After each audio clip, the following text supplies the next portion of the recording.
Warahmatullahi wabarakatuh.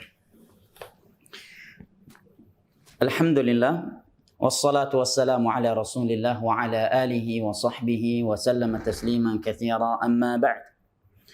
Ikhwani al-kiram wa akhwati al-karimat, rahimani Allah wa iyyakum wa baraka fikum.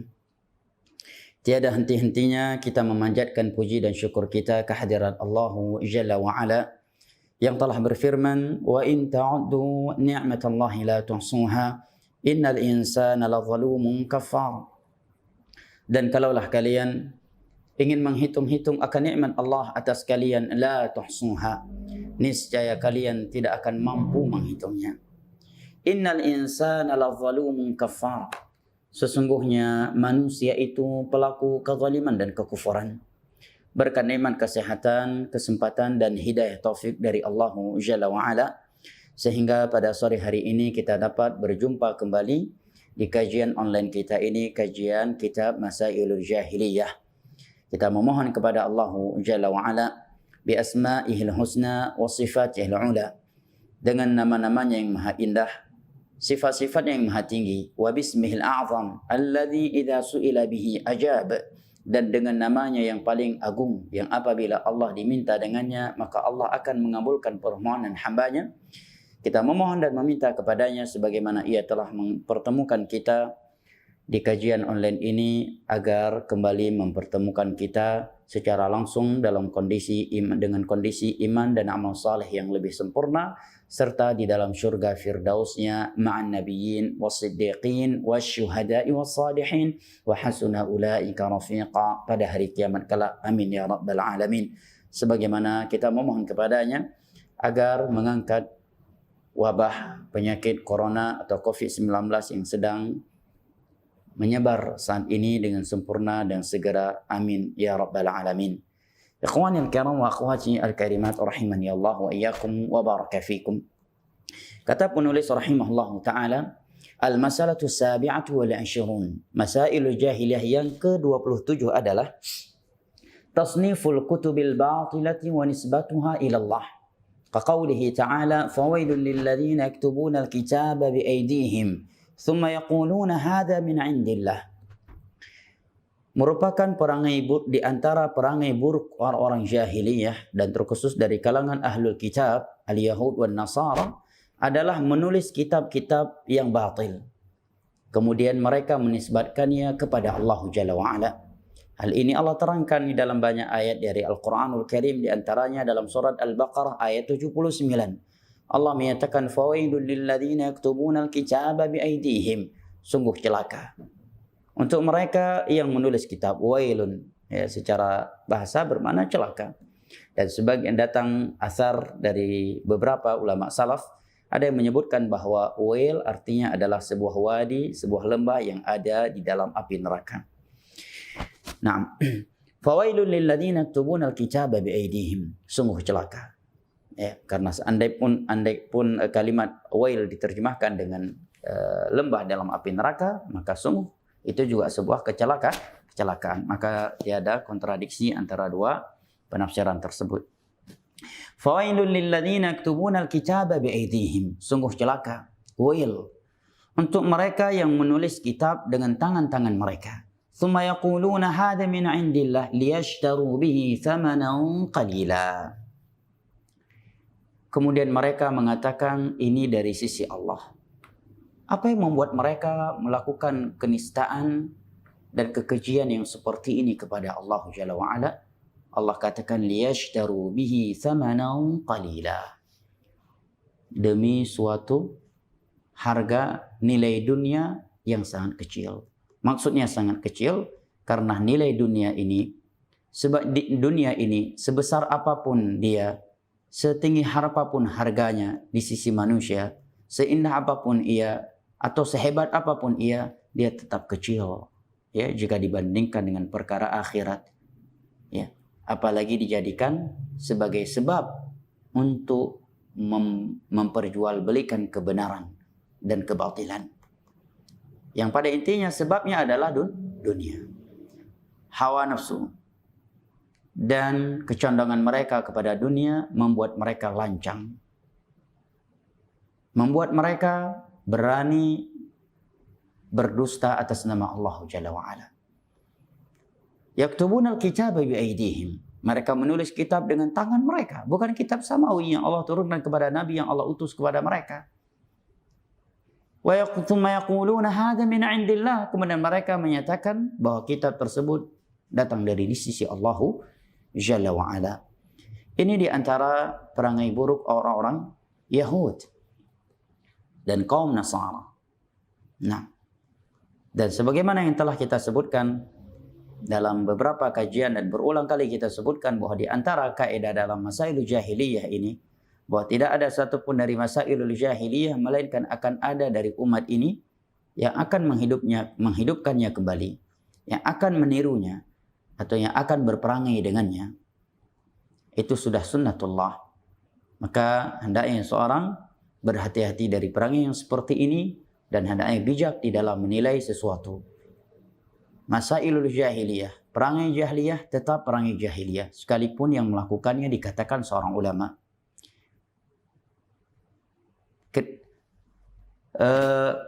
Sifat buruk orang jahiliyah tetap sebagai sifat buruk jahiliyah sekalipun yang melakukannya, yang berideologi dengannya, yang berpendapat dengannya disebut dengan seorang ustadz, disebut sebagai Pak Kiai, disebut sebagai Habib, disebut sebagai ustadz ataukah yang lainnya. Ya, kebatilan tetap kebatilan. Perangai jahiliyah tetap dikatakan sebagai perangai jahiliyah siapapun yang melakukannya. Tatkala perkara tersebut memang di antara masalah jahiliyah yang Allah sebutkan dalam Al-Qur'anul Karim dan hadis-hadis Nabi yang sallallahu alaihi wasallam yang sahih untuk ditinggalkan dan dijauhi oleh umat Islam. Berikut ini ada nasihat indah dari Al-Allamah Asy-Syaikh Al-Fauzan untuk para ulama, para penceramah, para penulis ilmu agama serta penyampai ilmu agama. Kata beliau, wal wajibu 'ala al-'alim hinama yaktubu syai'an min al-'ilm an yattaqiya Allah subhanahu wa ta'ala wa la yaktuba illa ma yuwafiqu al-kitab was sunnah.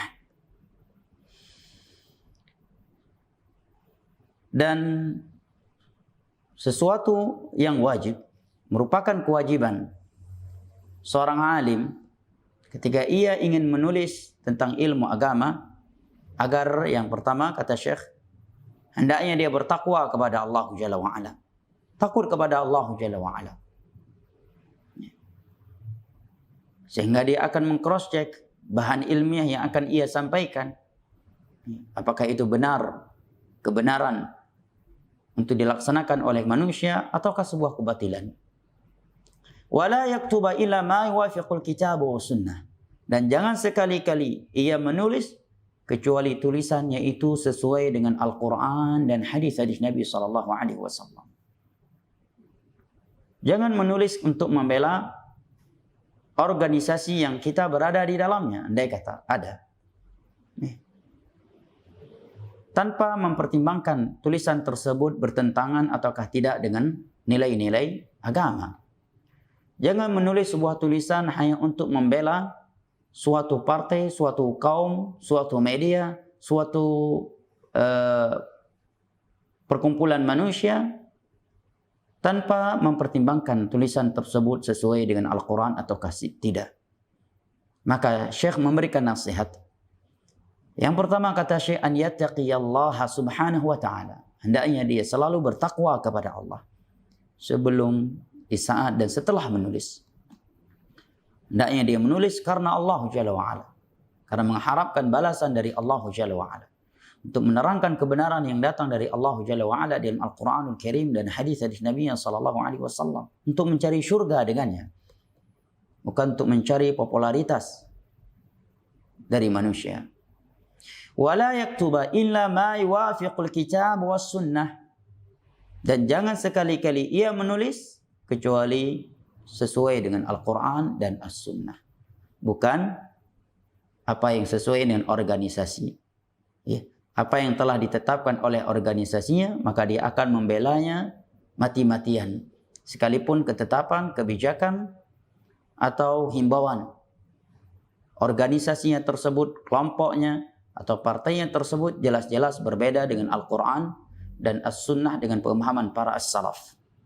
Nah, kenapa Syekh memberikan nasihat seperti itu? Syekh menyatakan li'annahu mas'ulun an kitabatih. Karena dia akan mempertanggungjawabkan tulisannya tersebut di hadapan Allah Jalla wa'ala. Apa kiranya jika kita menulis sebuah tulisan kemudian dikatakan kepada kita, engkau akan mempertanggungjawabkan tulisan engkau tersebut di depan rektor, di depan sekian dosen, di depan sekian profesor, di depan sekian raja, para presiden, para menteri, dan seterusnya. Dia orang-orang yang memiliki kedudukan dalam urusan dunia dan disegani. Bukankah seorang akan bersikap takut, akan bersikap hati-hati dan bersikap bijak ya dalam dalam tulisannya tersebut? Lalu bagaimana kita tidak takut kepada Allah Jalla wa Ala Rabbul Alamin yang Maha mengetahui, Maha melihat, Maha mendengar, dan Maha berkuasa atas segala sesuatu. Fala yaktubu fi fatwahum wala fi mu'allafih wala fi maqalati illa ma yuwafiqul kitab was sunnah. Maka jangan sekali-kali ia menulis dalam fatwa dan tulisannya tersebut serta pernyataannya kecuali sesuatu yang sesuai dengan Al-Quran dan As-Sunnah. Wala yaktubu syai'an min 'indi nafsihi wa hawah. Dan jangan sekali-kali ia menulis dari sisi dirinya dan hawa nafsunya, berdasarkan hawa nafsunya. Wa yaqulu hadza minasyam. Setelah itu dia berkata, ini bimbingan agama kita. Padahal apa yang dia tulis berdasarkan hawa nafsunya, bukan berdasarkan dalil dari Al-Quran dan hadis. Ya. Karena sebagian orang dengan pedenya dan mudahnya ia berkata, menurut saya, menurut Syekh Fulan. Kalau kita lihat kondisi masyarakat sekarang, ya, maka demikian dan demikian, tanpa mempertimbangkan atau melihat bahwa yang dia ucapkan tersebut sesuai ataukah tidak dengan Al-Quranul Karim dan hadis-hadis Nabi SAW dengan pemahaman para salaf. Bahkan sebagian orang tanpa merasa berat dan tanpa merasa malu mengeluarkan suatu fatwa hanya berdasarkan pengalaman hidupnya. Tidak. Alim yang benar-benar alim, yang takut kepada Allah Jalla wa'ala dan benar-benar memahami agama Allah Jalla wa'ala dari Al-Quranul Karim dan hadis-hadis Nabi SAW dengan pemahaman para salaf, ya, dia tidak akan bergeser. Dia tidak akan melewati Al-Quranul Karim dan hadis-hadis Nabi SAW dengan pemahaman para salaf dalam fatwa, tulisan, atau pernyataannya yang berkaitan dengan agama. Dalam urusan dunia boleh seorang ketika menyampaikan motivasi bisnis kepada seseorang berkaitan dengan teknis bisnis, dia menyatakan menurut saya teknis yang bagus, cara yang bagus dalam berbisnis, dalam mengerjakan pekerjaan ini atau itu, menurut pengalaman saya adalah demikian. Ya, selama tidak berkaitan dengan hal-hal yang telah berkaitan dengan perkara agama. Ya silahkan. Ya. Antum a'lamu bi umuri dunyakum. Nabi SAW bersabda, kalian lebih tahu tentang urusan dunia kalian. Selama tidak melakukan sesuatu yang telah diharamkan dalam Al-Quranul Karim dan hadis dari Nabi SAW. Adapun dalam urusan agama, ya, maka hendaknya seorang berhati-hati. Karena kesalahan dalam perkara agama adalah kesalahan yang fatal. Yang terkadang dia tidak hanya memikul dosanya sendiri saja, tetapi terkadang dia harus memikul dosa orang-orang yang sesat karena fatwa, tulisan, atau pernyataannya. Allah Jalla wa'ala telah berfirman dalam Al-Quranul Karim, وَلَيَحْمِلُنَّ أَوْزَارَهُمْ يَوْمَ الْقِيَامَةِ كَامِلَةً يَوْمَ الْقِيَامَةِ وَمِنْ أَوْزَارِ الَّذِينَ يُضِلُّونَهُمْ بِغَيْرِ عِلْمٍ. Mereka yang telah sesat dan menyesatkan manusia akan memikul dosa mereka dengan sempurna pada hari kiamat, dan dosa-dosa manusia, orang-orang yang telah mereka sesatkan, ya, atau yang sesat karena mereka. Oleh karenanya Al-Imam Al-Bukhari di dalam kitabnya Sahihul Bukhari dalam Babul Ilm, ya, menyatakan dalam Kitabul Ilm, menyatakan Al-ilmu qabla al-qawli wal amal. Ilmu itu mesti ada sebelum berkata dan sebelum berbuat. Nah. Dan kemudian kata Syekh rahimahullahu taala wa hafizah, wa ma aktsara tasnif al-kutub fi hadhihi al-ayyam aw ar-rasail aw al-fatawa ad-dallah al-batila bismi al-Islam. Kata Syekh Al-Fauzan hafizahullahu taala, sungguh amat banyak kitab, tulisan atau fatwa-fatwa pada hari ini yang sesat dan batil, tetapi menggunakan nama Islam. Ya, musik Islami. Semenjak kapan ada istilah musik Islami? Ya, riba diganti dengan murabahah Islami, ataukah hal-hal yang lainnya yang itu bertentangan dengan apa yang telah Allah tetapkan di dalam Al-Quranul Karim dan hadis-hadis Nabi sallallahu alaihi wasallam, kemudian mereka membenarkannya dengan nama Islam. Ya, Allahul musta'an.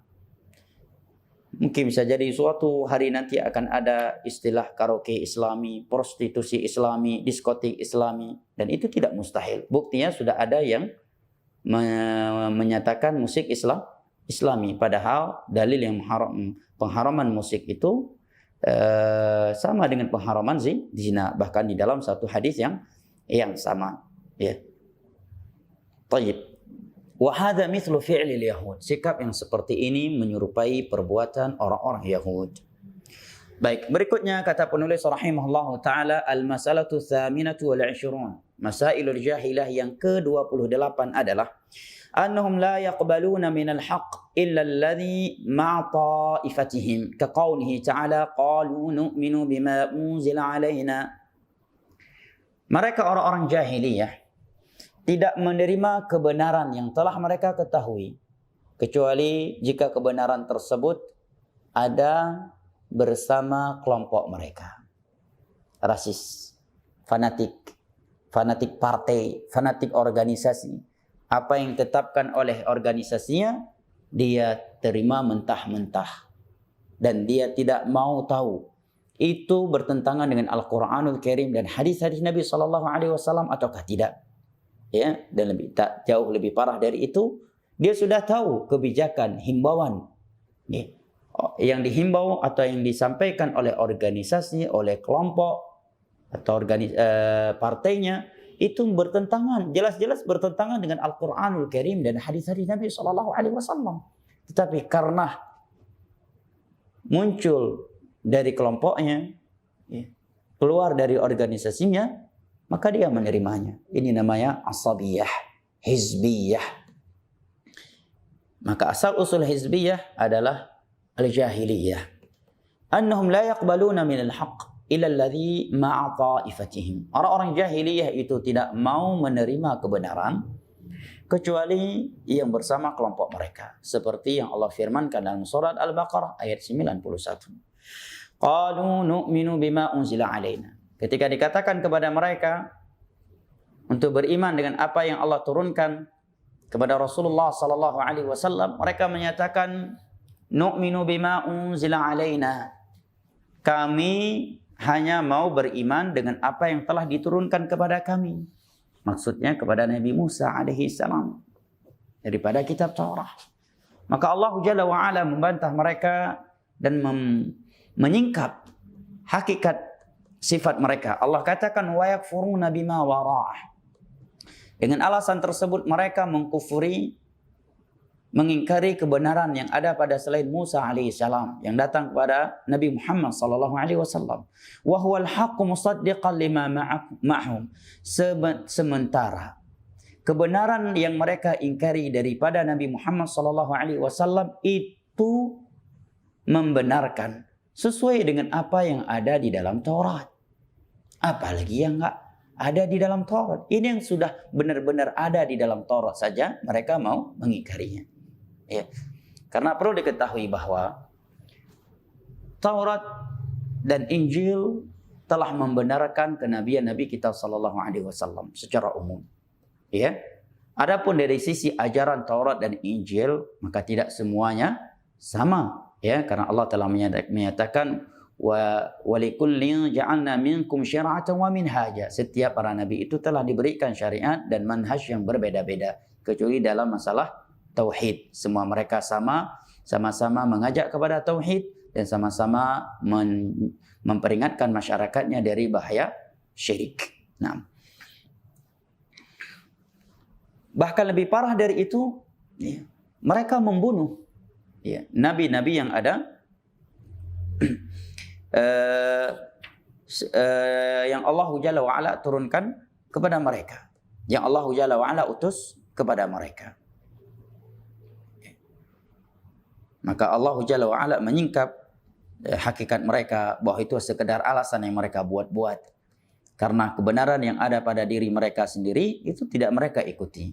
Alasan tersebut mereka sampaikan hanya untuk membela diri mereka atau menutupi kebatilan atau perangai mereka yang buruk tersebut. Nah, karena andai kata mereka mengikuti kebenaran yang Allah turunkan kepada mereka, tentu mereka akan beriman kepada Nabi Muhammad SAW. Karena dalam Taurat dan Injil telah ada pembenaran terhadap kenabian Nabi kita SAW dan perintah untuk beriman kepada beliau. Nah, bukti lainnya, banyak para nabi yang Allah utus kepada mereka justru dibunuh oleh mereka. Demikianlah di antara kekejian dan kelicikan orang Yahud, Ahlul Kitab dari kalangan Yahud dan Nasara. Nah, baik.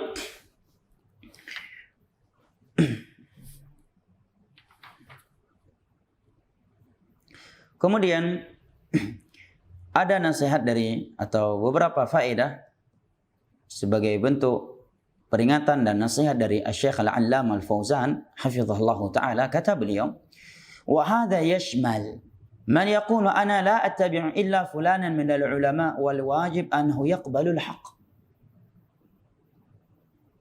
Dan termasuk dari perangai jahiliyah atau serupa dengan perangai jahiliyah ini fanatik kepada kelompoknya, adalah orang yang berkata, aku tidak mau mengikuti kecuali hanya ulama fulan. Selain ulama fulan saya enggak mau ikut. Saya cuma mau ikut ustaz fulan. Selain ustaz fulan saya enggak mau ikut. Nah, wal wajib annahu yaqbalul haqq. Karena yang wajib atas dia adalah menerima kebenaran dari siapapun yang datang, jika itu adalah kebenaran yang telah ia ketahui. Wala yata'assabu li imamih. Jangan fanatik kepada imamnya. Au li mudarrisi, fanatik kepada guru. Au li syekhi, atau fanatik kepada syekhnya. Mithlu masyayikh turq, seperti syekh-syekh dalam tarikat-tarikat. Kata Syekh, yata'assabu lahum al-muridun wal atba'. Para pengikut dan murid mereka benar-benar fanatik kepada syekh-syekh tarikat tersebut. Dia tidak akan menerima selain yang datang dari syekh tarikatnya tersebut, bahkan sesuatu yang benar. Tetapi datang dari selain syekh tarikatnya tersebut, dia menolaknya secara langsung. Wala yaqbaluna al-haqq ila ma qala haula. Dia tidak mau menerima kebenaran kecuali apa yang dikatakan oleh syekh-syekh tarikatnya tersebut. Wa hadha amrun batil. Ini adalah sikap yang batil. Li'annahu la yajibu ittiba'u mu'ayyan min al-khalq ila Rasulullah sallallahu alaihi wasallam. Karena tidak ada kewajiban atas setiap orang mengikuti seorang makhluk tertentu kecuali Rasulullah sallallahu alaihi wasallam. Adapun selain Rasulullah sallallahu alaihi wasallam, kita mengikuti mereka muqayyad bil haqq. Kita mengikuti mereka apabila mereka mengikuti Rasulullah sallallahu alaihi wasallam. Apabila jalan mereka sesuai dengan jalannya Rasulullah sallallahu alaihi wasallam yang telah ditempuh oleh para sahabat Nabi sallallahu alaihi wasallam, yang telah disampaikan oleh para tabi'in, tabi'in dan ulama-ulama yang mengikuti mereka dengan baik setelah mereka, seperti 4 imam mazhab dan yang lain-lainnya. Wa man qala innahu yajibu ittiba'u mu'ayyanin ghairi rasul fa innahu murtad. Barang siapa yang berakidah atau berkata bahwa ada selain Rasul sallallahu alaihi wasallam yang harus diikuti 100%, tidak boleh diselisihi, kebenaran terbatas hanya pada dia, Segala sesuatu yang bertentangan dengan dia ditolak mentah-mentah. Barang siapa yang berkata bahwa ada selain Rasulullah sallallahu alaihi wasallam yang harus diikuti secara mutlak, fa innahu murtad. Maka batal Islamnya. Karena akidah tersebut adalah akidah yang bertentangan dengan akidah Islam dan salah satu dari pembatal Islam. Yustatab, orang yang seperti itu diminta taubat. Fa in taba, kalau dia bertobat maka walillahil hamd, wa illa qutil, kalau tidak maka penguasa akan memberikan sanksi, dia dibunuh karena kemurtadannya. Qala fala ahada yajib ittiba'u ila Rasulullah sallallahu alaihi wasallam, maka tidak ada satupun manusia yang harus diikuti secara mutlak kecuali Rasulullah sallallahu alaihi wasallam. Amma ghairuhu fa min al-a'immah wal ulama rahimahumullah fayuttaba'una fima wafaqu fihi al-haq. Adapun selain Rasulullah sallallahu alaihi wasallam dari kalangan imam-imam dan para ulama yang semoga Allah merahmati mereka, maka mereka diikuti selama mereka berada di atas kebenaran. Jika ucapan mereka sesuai dengan kebenaran. Wa ma akhta'u fihi min al-ijtihad fa innahu la yajuzu akhdhu. Dan jika mereka keliru dalam berijtihad, maka ijtihad yang kelirunya tersebut tidak boleh diambil, tidak boleh diterima, tidak boleh dilaksanakan. Bagaimana kita tahu ijtihadnya tersebut keliru? Dengan penjelasan alim yang lain. Penjelasan alim lain yang berdasarkan Al-Quranul Karim dan hadis-hadis Nabi SAW. Seperti para ulama menerangkan kekeliruan Al-Imam Ibnu Hazm di dalam menghalalkan musik. Mereka menerangkan itu adalah pendapat yang keliru karena bertentangan dengan ayat. Kemudian mereka pun menyebutkan ayatnya, bertentangan dengan hadis Nabi, mereka pun menyebutkan hadisnya, dan bertentangan dengan ijma' para ulama as-salaf. Kemudian mereka pun menyebutkan ijma'nya. Contoh di antara ijtihad atau kekeliruan yang fatal, tetapi banyak orang yang masih memperjuangkannya dan mengikutinya dengan alasan ini ucapan alim fulan, ustadz fulan, adalah pernyataan bolehnya memberontak, mencela atau mengkritik pemimpin secara terang-terangan. Padahal sikap yang seperti ini jelas-jelas bertentangan dengan bimbingan Al-Quranul Karim dan hadis-hadis Nabi SAW serta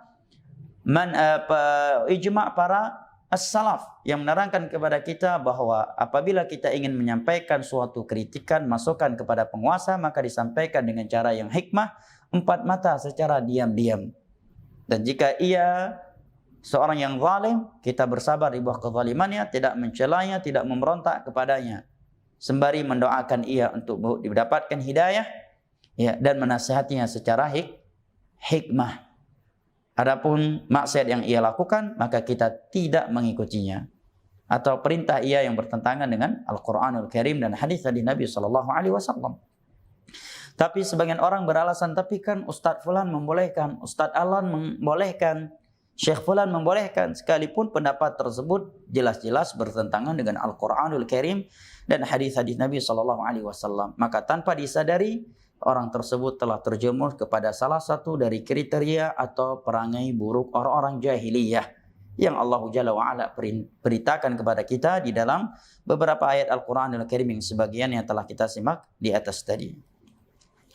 Naam, wallahu ta'ala a'lam bishawab. Berikutnya kata penulis rahimahullahu ta'ala, al-mas'alatu tasi'atu wal 'ishrun. Masailul jahiliyah yang ke-29 adalah innahum ma'a dhalik la ya'maluna bima taquluhu ta'ifatuhum. Kama qala ta'ala wa nabbah qul falima taqtuluna anbiya Allahi min qablu in kuntum mu'minin. Mereka mengaku, mereka menyatakan tidak akan beriman dan tidak akan menerima suatu kebenaran kecuali yang bersama kelompoknya. Tetapi pada hakikatnya mereka sendiri tidak mengamalkan apa yang telah diarahkan, apa yang telah ada pada syariat atau pada kelompok mereka dari kebenaran yang ada. Hal ini Allah sebutkan dalam surat Al-Baqarah ayat 91.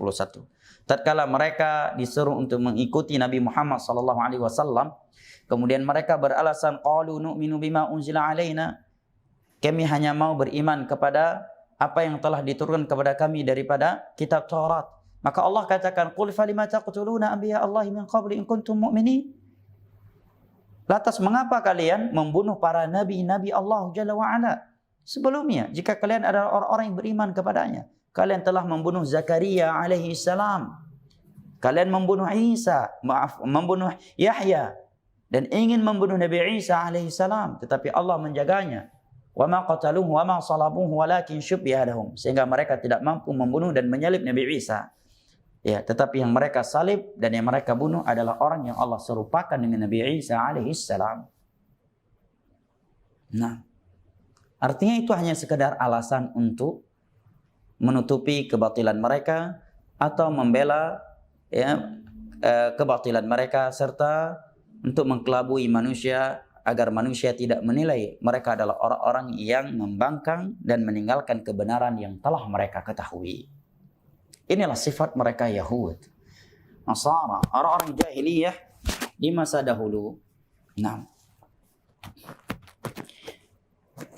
mereka membunuh para nabi yang Allah utus kepada mereka, sementara di dalam Taurat pembunuhan para nabi itu sama sekali tidak dibenarkan di dalam Taurat dan tidak pula di dalam Injil.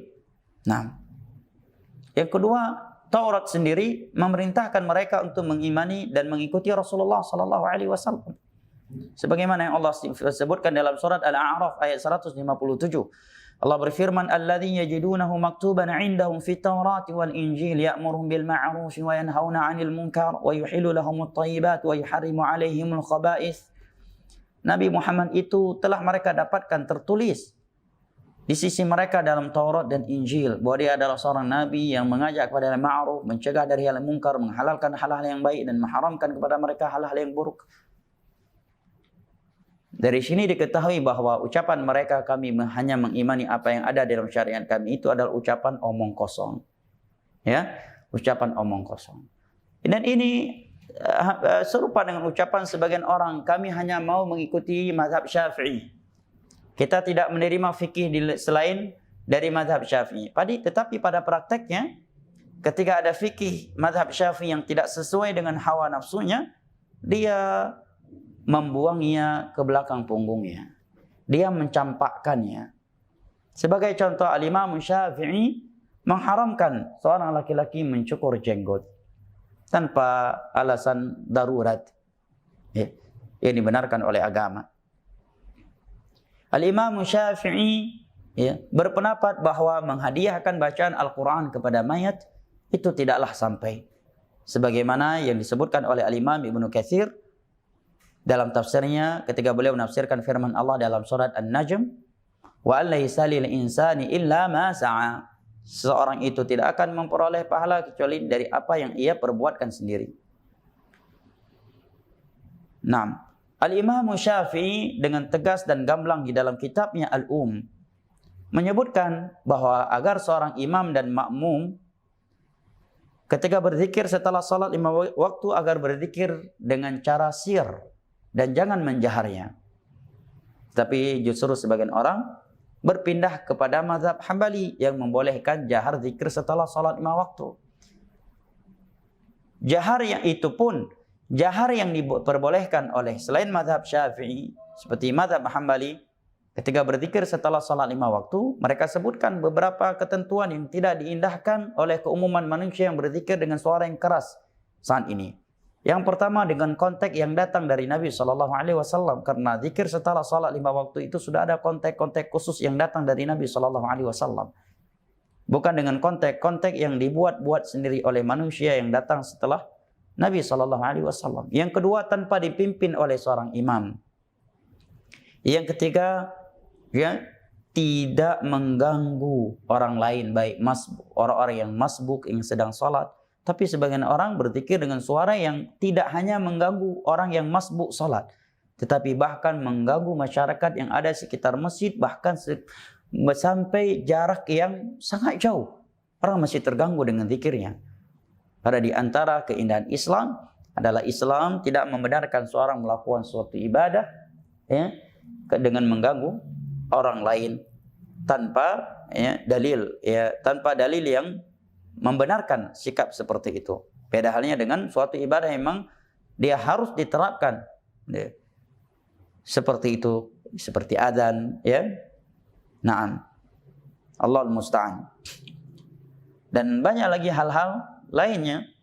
Terkadang seorang mengaku ya, mengikuti ya, manhajus salaf, tetapi dia sendiri mengikuti manhaj khawarij ya, dalam menyikapi para penguasa.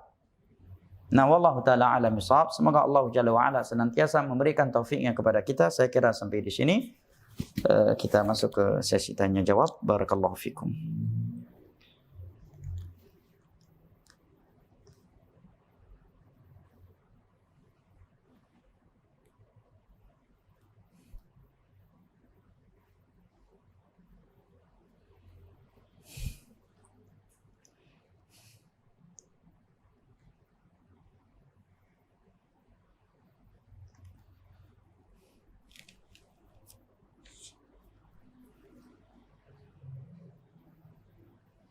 Bismillah, ana bekerja di instansi pemerintahan. Kebutuhan ana bagian foto atau dokumentasi setiap tahun akan dicetak di kalender. Dan pernyataannya, apakah ana harus keluar dari bagian dokumentasi atau lanjutkan? Jazakumullahu khairan. Ya, di dalam agama kita diperintahkan untuk mencari nafkah dan diperintahkan untuk mencari nafkah dengan cara yang halal. Jika anda bisa berpindah kepada bagian yang di situ anda tidak bermaksiat kepada Allah Jalla wa ala, maka ini lebih berkah. Bahkan di dalam Islam, suatu kebaikan terkadang dianjurkan untuk kita tinggalkan demi kebaikan yang lebih sempurna. Seperti dalam hadis yang sahih, Nabi SAW bersabda, "Man halafa bi syai'in aw ala syai'in thumma ra'a al-atqa minhu falyati taqwa." Atau kama qala sallallahu alaihi wasallam. Barang siapa yang bersumpah untuk melakukan sesuatu, kemudian dia melihat ada sesuatu yang lebih bertakwa, lebih dekat kepada takwa daripada itu, maka hendaknya dia lakukan sesuatu yang lebih mendekatkan dia kepada takwa. Nah, wallahu taala alam bissawab.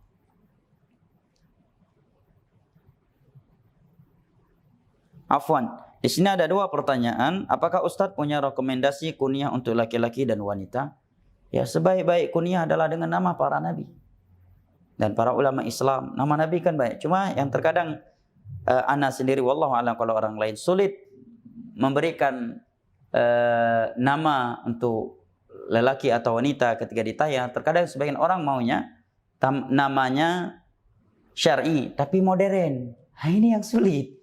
Namanya syar'i tapi keren. Ya, keren, modern. Ya, begitu dikasih nama Muhammad, Ibrahim, Ismail, terkadang kurang tertarik. Begitu diberikan nama-nama yang berbunyi Arab tetapi agak tren atau modern namanya, langsung tertarik. Ya akhi, nama itu adalah doa kata para ulama. Dan nama yang kita pakai di dunia ini itulah nama yang akan digunakan oleh para malaikat yang membawa ruh kita ketika dicabut dari nyawa kita. Nah, sebaik-baik nama adalah yang dinisbatkan kepada Allah Jalla wa ala. Abdullah, Abdurrahman, Abdurrahim, Abdul Khaliq. Nah, barakallahu fik.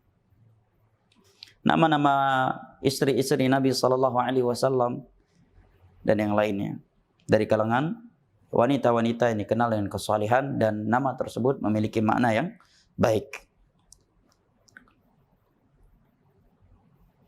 Ana pernah dengar kalau ngasih nama anak itu nggak boleh hanya diletakkan Muhammad saja. Misalnya Muhammad bin Fulan, tetapi harus ada nama lain di depan atau di belakang nama Muhammad tersebut. Apakah hal ini benar? Wallahu a'lam bishawab. Saya tidak mengetahui perbuatan ini sebagai perbuatan yang haram. Bahkan banyak dari kalangan para ulama salaf yang bernama Muhammad. Muhammad di antaranya Muhammad bin Sirin, seorang ulama tabi'in. Ya. Tayyib. Ahmad bin Muhammad bin Ahmad bin Hanbal bin Muhammad bin Hanbal, ya. Muhammad bin Ismail al-Imam al-Bukhari. Nah, yang dilarang itu pendapat sebagian ulama adalah mempertemukan nama dan kunyah Nabi SAW. Muhammad Abul Qasim. Ini yang tidak diperbolehkan menurut pendapat sebagian para ulama. Mempertemukan nama dan kunyah Nabi SAW. Dia bernama Muhammad dan dia juga sekaligus berkunyah Abul Qasim. Ini yang tidak dibenarkan. Wallahu ta'ala alam bisawab. Wal ilmu indallah. Assalamualaikum Ustaz, afwan izin bertanya. Waalaikumsalam warahmatullahi wabarakatuh. Bagaimana menyadarkan Bapak yang sudah terbuai dengan ilmu tarekat, bahkan pernah berpesan kepada saya, setelah kamu belajar ilmu syariat maka kamu harus belajar ilmu tarekat atau sufi. Jazakumullahu khairan. Barakallahu fikum dari Cianjur. Ahlan wa sahlan. Salam buat teman-teman di Cianjur. Wahibbukum fillah. Yang pertama, akhi barakallahu fik, gunakan senjata jitu yang Allah berikan kepada setiap hambanya, terkhusus menghadapi kedua orang tua, yaitu doa. Doa Nabi kita sallallahu alaihi wasallam menyebabkan Umar bin Khattab radhiyallahu anhu masuk Islam. Sebab doa ibunda Abu Hurairah radhiyallahu anhu masuk ke dalam Islam. Doakan kedua orang tuamu atau orang tuamu yang seperti ini dalam sujud-sujudmu, ya, di waktu atau tempat-tempat mustajab. Ini yang pertama.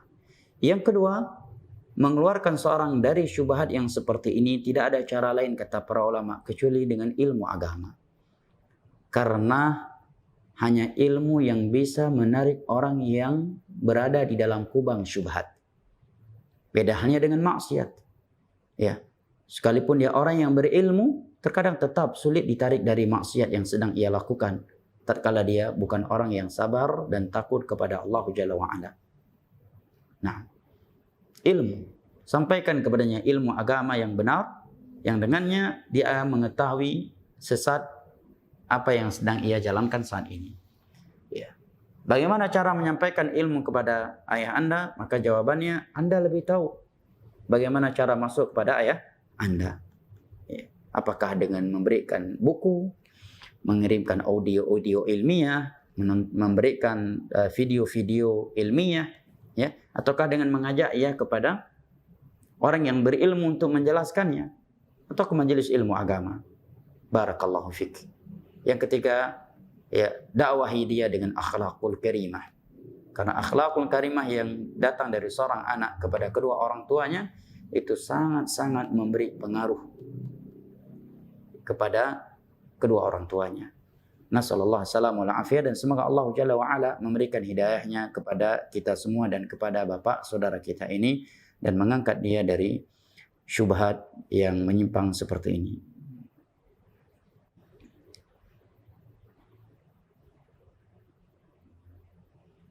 Assalamualaikum Ustaz. Waalaikumsalam warahmatullah. Saya ingin bertanya. Saya sekolah di SMA negeri ketika Maulid Nabi atau Isra Mi'raj. Dan 1 Muharram saya disuruh datang dan membayar untuk acara Maulid Nabi atau Isra Mi'raj dan Muharram oleh sekolah. Apa yang harus saya lakukan Ustaz jika tidak datang akan dapat hukuman? Jazakallahu khairan. Anda lebih baik menerima hukuman daripada Anda berta'awun alal itsmi wal 'udwan. Allah Jalla wa'ala berfirman, wa ta'awanu 'alal birri wa taqwa wa la ta'awanu 'alal itsmi wal 'udwan. Dan hal yang telah dimaklumi dalam pembahasan agama dari penjelasan para ulama ratusan atau puluhan tahun yang lalu, bahwa perayaan Maulid, perayaan Isra Mi'raj atau 1 Muharram bukanlah perayaan yang Islami, melainkan perayaan yang bid'ah. Ya. Karena tujuan melakukannya adalah beribadah kepada Allah Jalla wa'ala. Sementara hal tersebut tidak pernah dianjurkan oleh Rasulullah SAW dengan ucapan, perbuatan atau ikrar beliau selama beliau menjadi Nabi 23 tahun. Sementara dawai, faktor tujuan untuk melakukan ibadah ini ada di masa Nabi. Dan tiada yang menghalangi Nabi untuk melakukannya selama 23 tahun beliau menjadi Rasul dan Nabi Allah Jalla wa'ala hingga Allah mewafatkan beliau. Tetapi beliau tidak pernah menganjurkannya dengan perbuatan, ucapan, ataupun ikrar. Demikian pula mereka para khulafa ar-rasyidun yang menjabat sebagai khalifah setelah Nabi SAW selama 30 tahun. Abu Bakar, Umar, Uthman, Ali radhiyallahu anhu juga tidak pernah merayakannya. Sementara faktor untuk merayakannya di hari itu, di saat itu ada dan tiada yang menghalangi mereka. Para sahabat Nabi sallallahu alaihi wasallam selain khulafa ar-rasyidun juga tidak merayakannya. Bahkan 4 imam mazhab juga tidak ada yang merayakannya, bahkan belum ada di masa itu. Tidaklah datang kecuali setelah abad ketiga atau keempat Hijriyah, dan pertama kali merayakan perayaan kelahiran Nabi sallallahu alaihi wasallam adalah Syiah. Dan Nabi sallallahu alaihi wasallam bersabda, "Wa iyyakum wa muhdatsatil umur. Fa 'alaikum bi sunnati wa sunnatil khulafa'ir rasyidin al-mahdiyyin. 'addu 'alaiha bin nawajiz. Wa iyyakum wa muhdatsatil umur. Fa inna kulla muhdatsatin bid'ah wa kulla bid'atin dhalalah wa kulla dhalalatin fin-nar." Apabila umat Islam ini telah berpecah belah, telah berselisih di antara mereka, maka hendaknya kalian berpegang teguh dengan jalanku yang telah aku tempuh, dan jalan khulafa ar-rasyidun Abu Bakar, Umar, Uthman dan Ali al-Mahdiyun yang telah mendapatkan bimbingan dan petunjuk dari Allah. Addu 'alaiha bin nawajiz. Gigitlah oleh kalian sunnahku dengan gigi geraham kalian. Dan di antara sunnah Nabi adalah tidak merayakan hari kelahiran beliau. Wa iyyakum wa muhdatsatil umur. Dan jauhilah oleh kalian perkara-perkara baru yang diada-adakan dalam urusan agama. Nabi berkata demikian setelah memerintahkan kita untuk berpegang teguh dengan sunnah dan jalan para sahabatnya dari kalangan khulafa ar-rasyidun. Menunjukkan apa? Bahwa segala sesuatu yang dinisbatkan kepada agama, jadikan sebagai metode beribadah atau suatu ibadah yang tidak ada di masa Nabi dan para sahabatnya, itu adalah perkara baru yang diada-adakan dalam urusan agama yang hendaknya kita jauhi karena perintah Nabi. Kemudian Nabi menyatakan setiap perkara baru yang diada-adakan dalam urusan agama adalah bid'ah, dan setiap bid'ah tempatnya dalam neraka. Dan kita bukan sedang memvonis batang hidung manusia, tapi kita sedang memvonis pelakunya secara umum. Ketika kita menyatakan penzina tempatnya dalam neraka, bukan berarti kita sedang menunjukkan individu penzina dalam neraka. Itu bukan urusan kita. Jelas ya? Kalau ada yang berkata tujuannya untuk cinta kepada Allah, adakah yang lebih cinta kepada Allah dan Rasulnya? Maka jawabannya, adakah yang lebih cinta kepada Allah dan Rasulnya ketimbang para sahabat Nabi SAW, anak-anak beliau, istri-istri beliau, menantu-menantu beliau, dan para sahabatnya, para tabi'in, tabi'ut tabi'in, dan 4 imam mazhab? Law kana khairan lasabaquna ilaih. Andai kata itu adalah perkara yang baik, tentu mereka akan mendahului kita atau telah mendahului kita dalam melakukannya. Dan perkara ini sesuatu yang tidak bisa diperdebatkan lagi, kata para ulama. Bahkan kata Syekh Salih As-Suhaimi, salah satu ulama kibar yang mengajar di dalam Masjid Nabawi, beliau katakan sungguh mustahil seorang ulama, dikatakan ulama, seorang yang punya background pendidikan ilmu agama tidak mengetahui bahwa perayaan Maulid itu adalah bid'ah. Beda halnya dengan orang awam. Adapun mereka yang punya pendidikan agama sebelumnya yang disebut ustaz, dai, pasti mereka tahu itu sesuatu yang tidak dianjurkan. Tapi karena hawa nafsu, sebagian mereka tetap merayakannya dan membenarkannya. Tapi kita bukan sedang fokus dalam menerangkan dalil tidak dianjurkannya perayaan Maulid. Namun saya terangkan sebagai muqaddimah untuk pertanyaan atau jawaban pertanyaan saudara. Adapun jika apa yang Anda tanya, Anda kalau tidak memberikannya, Anda diiqab, maka pilih diberi iqab, sanksi. Anda mendapatkan hukuman karena menerapkan sunnah Rasulullah sallallahu alaihi wasallam dan meninggalkan bid'ah, itu adalah karamah yang Allah berikan kepada Anda. Para sahabat Nabi dahulu ada yang ditampar, ditempeling, ada yang dibakar dengan air timah yang meleleh, ada yang ditombak kemaluannya dengan pelepah kurma seperti Sumayyah radhiyallahu anha karena menerapkan kebenaran dan tidak mau melakukan kebatilan. Nah, Anda memiliki keuntungan dan kemuliaan yang banyak. Mendapatkan hukuman karena tidak mau melakukan bid'ah. Yang pertama, Anda mendapatkan pahala. Yang kedua, mendapatkan pahala yang plus, yaitu menerapkan sunnah Nabi yang telah dimatikan dengan meninggalkan bid'ah. Dan Nabi menyatakan, man ahya sunnati faqad ahabbani wa man ahabbani kana fil jannati ma'i. Barang siapa yang menghidupkan sunnahku, maka dia telah mencintaiku, dan barang siapa yang mencintaiku, sungguh dia bersamaku di dalam syurga. Yang ketiga, Anda punya pahala yang tersimpan. Tatkala Anda dihukum karena menerapkan kebenaran, berarti Anda dizalimi. Doa Anda mustajab. Doakan mereka untuk mendapatkan hidayah. Ya, jangan didoakan yang jelek-jelek. Ya. Yang kedua, ya, Anda akan melakukan qisas di hari kiamat. Pada hari kiamat mereka akan membayar kezaliman tersebut dengan diambilnya pahala ibadah yang telah mereka lakukan ketika di dunia. Allah berikan untuk antum. Andai kata mereka tidak memiliki ibadah yang cukup untuk membayar kezaliman yang mereka lakukan kepada antum, maka dosa-dosa yang antum lakukan di dunia dan Anda belum bertobat darinya serta belum dimaafkan oleh Allah sampai mati, Allah akan timpakan kepada mereka keuntungan di atas karamah. Karamah, untung, pahala, Masya Allah. Tabarakallah. Ya, harus bermental, harus memiliki jiwa besar dalam menerapkan sunnah. Bahkan Al-Imam Al-Ajurri, ya, di dalam kitabnya Syariah menyebutkan ucapan sebagian ulama salaf bahwa orang yang ingin menjadi ghuraba, asing karena menjalankan kebenaran, dia harus siap dijauhkan bermasalah, ya, dengan keluarga dekatnya. Bahkan terkadang bisa bermasalah dengan kedua orang tua, saudara kandung atau kerabatnya. Kalau dia ingin menjadi ghuraba, harus siap menerima konsekuensi itu. Karena balasannya syurga. Bagaimana tidak berat? Barakallahu fiik.